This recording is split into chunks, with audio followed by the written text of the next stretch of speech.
Okey, macam mana nak dapatkan sifar perpuluhan 5 tu? Okey, sebenarnya sifar perpuluhan 5 tu daripada 1/2. 1/2 ni adalah pecahan. Kemudian kita nak tukar kepada perpuluhan. Saya tulis 1/2 sama dengan sifar perpuluhan 5.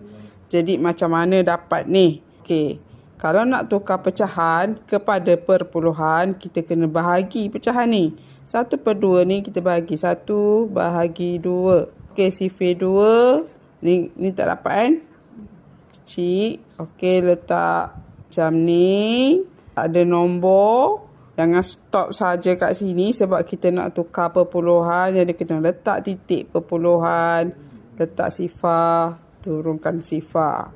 Okey, sekarang 10. Sifar 2, 10 tu adalah yang kelima. So, tolak 10. Habis. Inilah jawapannya, sebab itulah 1/2 sama dengan sifar perpuluhan 5.